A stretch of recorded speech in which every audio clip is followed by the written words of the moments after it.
Alright, hey, what's up guys? It's Roy here and wanted to do a video real quick on just kind of how to make your videos look a little bit better. Now I've done a similar video in the past, but this time I have a few little products that I purchased that I want to show off a little bit in the background just to kind of give you an idea of what it looks like and how it might work for you and your setup at home. So I'm in just my bedroom.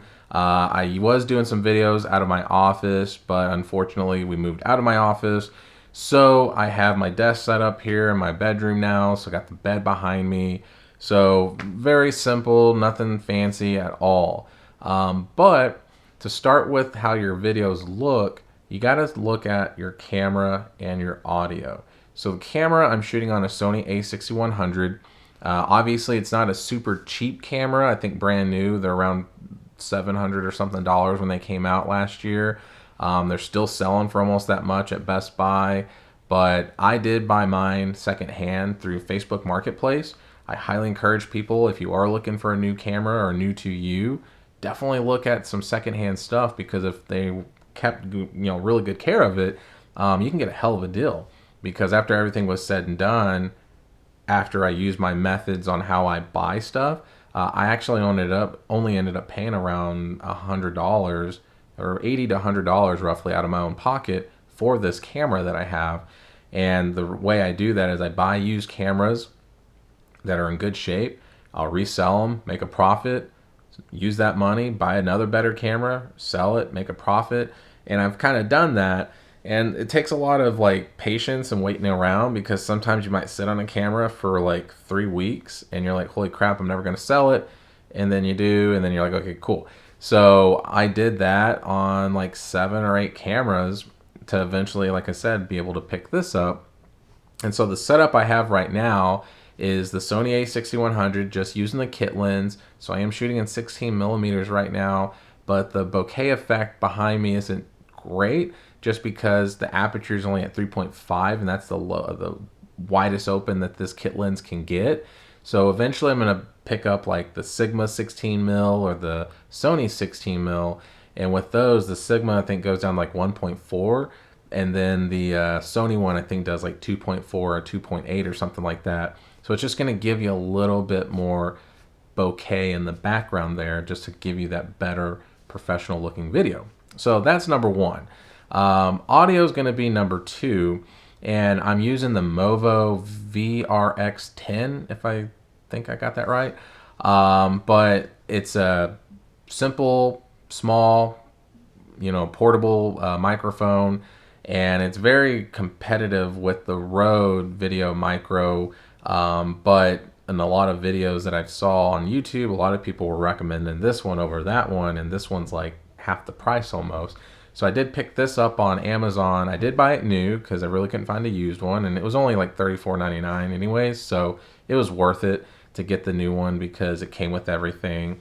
But with the a6100, with it being a flip-up screen, the problem with the hot shoe location is if I mounted the camera, or excuse me, the microphone on there, it was completely covering my face.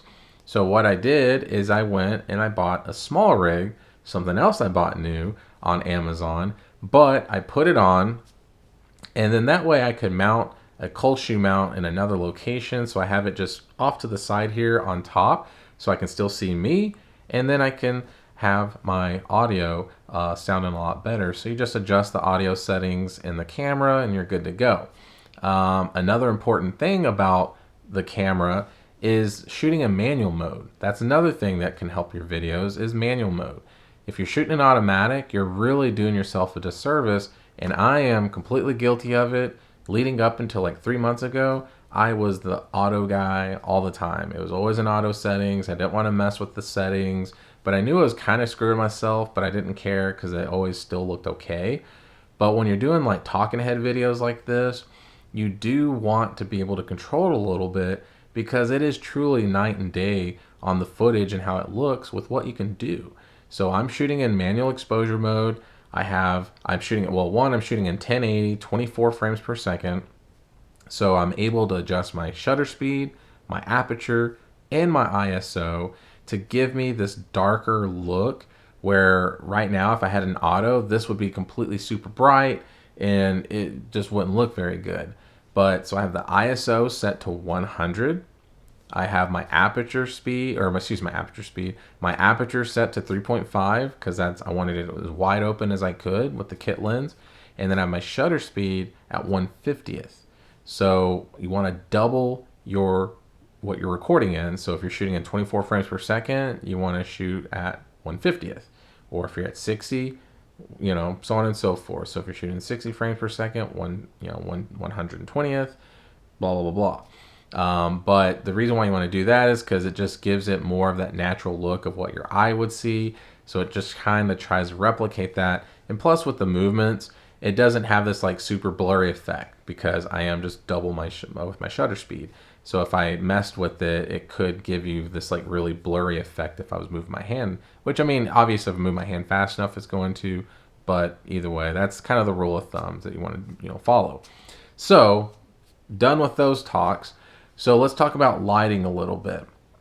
So right now, the only lighting that I'm using is this really inexpensive ring light that I bought on Amazon. And so I paid around $18 for this after shipping and everything. It was on sale. I think I had like a $3 or $4 coupon. And it's just a 10-inch ring light, nothing special. You're kind of stuck with having to use a cord. It's almost like old wireless headphones that had like the volume up and down buttons and the clicker on it. It's the same thing here. You can adjust the temperatures, you can adjust the brightness, but you're kind of stuck with that. It's just a tabletop mount, nothing special. But I do have it angled here, hitting me on this side, so it's lighting up my face here. So right now, like I would be totally fine with the way the video looks right now. I think it looks just fine, but this side's darker, and some people prefer that dark side. I like the look of it just being a little filled up with some light of some sort. So what I have is a lamp that I bought on Amazon a long time ago. It's just an LED lamp. You can change the temperatures and the brightness as well, but it's one that can bend. It's kind of tall if I do, and I was using it because I was doing overhead shot, like unboxing videos. So I wanted something that I could use a little bit for the lighting. And it's not the best in the world, but it does the job. But for something like this to light up your side, you can use almost any lamp. Target and Walmart sell them for like $5, like a little table lamp that you plug in that's an LED lamp. But what I recommend doing is, if you were gonna use that, is don't have it just facing you directly. Have it bouncing off the wall. So have it facing the wall, so that way the light's having to travel to hit something else than to hit you. So that way it gives it just that softer look and not just so super bright and in your face, because it's not very flattering when it's just on you. But if it's a little softer, it looks a little bit better. So what I'm gonna do is I'm gonna go ahead and turn this lamp on, and let's see what it looks like with it on. So right now, this is what it looks like with it off, and this is what it looks like with it on. Okay. So this is what it looks like with it on. So as you can see here, it's not as dark as it was. Now I did have to play with it a little bit and, kind of play with the brightness levels and everything like that. So that way it didn't look super just terrible. But as you can see here, now my face is completely filled almost. I do have some shadows still up here, but that's to be expected wearing a baseball cap. So there's nothing really I can do about that. But I think this shot here looks just a little bit better versus having it super dark. But like I said, nothing's wrong with the dark side of that, Star Wars reference. But at the end of the day, I think it just looks better with a little bit of filler light there. But one thing you can do is I could have bought a second ring light and had it here, so that way it's boom, hit me on both sides. I did order a bigger, like 19-inch ring light from Newer that's going to be coming in any day now. That's going to basically be replacing this ring light. I did have an 18-inch one that I did buy like a couple of weeks ago, but it messed up and I sent it back. And so everyone kept on recommending Newer, so I'm going with that one. So we'll see how that does. In a perfect world, I'd love to get like some softbox lighting or something like that, but I can't really find any that are affordable. And I just don't really have the space right now for those things, because those can get pretty big, and trying to rearrange everything, it just might be a pain in the ass. So anyway, so with this, it at least lights up both sides of my face. So Now let's talk about some lighting that you can have in the background of your videos, because at the end of the day, you know, this would look fine the way it is, but if you want some sort of separation between yourself and the wall a little bit, you know, some of that backlighting is really important sometimes. So one thing you can do is get an LED light strip. So what I did is I bought this one here. So this is from Monster, and it's just a 6.5 foot light strip that's multicolored and everything like that. And then here on the back, you can see it just, you know, kind of talks about some of the stuff about it and, you know, whatever. But at the end of the day, it was $9.99. It's a 6.5 foot light strip that can change colors. It did come with a remote control. So it has a remote control where you can turn the light strip off and on. You can change the colors, the brightness. There's a few different modes down here, like if you wanted to strobe or whatever. But it has a remote where you can turn it on and off. Now what I did is the natural spot I thought of was on my headboard. So if I turn it on here, as you can see there, now I have a blue light that I can do different colors. I can do red, I can do whatever, green, another shade of blue, whatever. But you can do different colors there. And you can do like different, like I said, light, strobe lights and all that. But in a talking head video like this, you don't want something distracting in the background that's just going to be completely flashing and trying to blind you the whole time. I think just something like this that's just a subtle color helps a little bit, just make that video look a little bit better.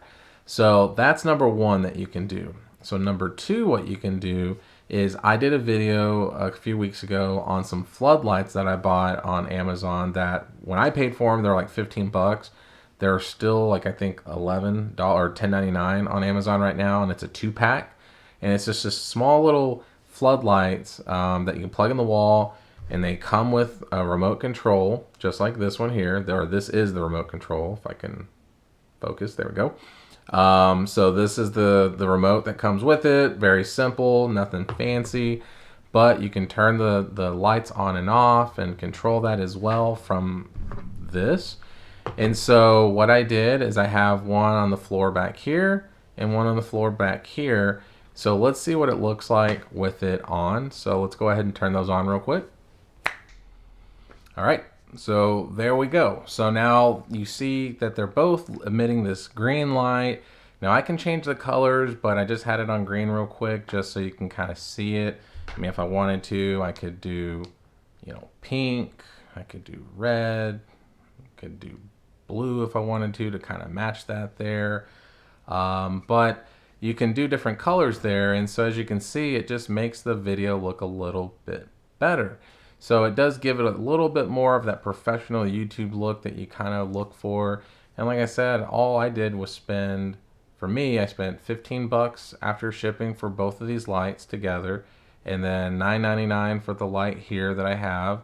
So, you know, all in, you know, I'm at like 20 something bucks. And then if you wanted to include the ring light that I have here, you know, you're going to be all in under $50 to give your videos just a little bit better look. And then of course, like I said, you could buy one of those other table lamps. So let's say, yeah, technically you'd still be at $50 because that's like $5 for those. So for 50 bucks, you can get some pretty decent looking lights just to kind of help with the video look a little bit more. Now, granted, I don't think this is as good as some of the other people videos that I've seen, but this is just something to give you an idea of what you can look for if you're trying to just get a little bit better looking video. But either way, that's what I got here. So yeah, it's just really important to kind of play around with it, not be afraid to kind of play with some stuff and see if it looks a little bit better for yourself. But like I said, for me, I think this does a pretty decent job with what I want to do for now until I get just a little bit better stuff. So anyways, so there you go, guys. So if you like what you see, comment down below, let me know what y'all are using for your videos to make them look a little bit better.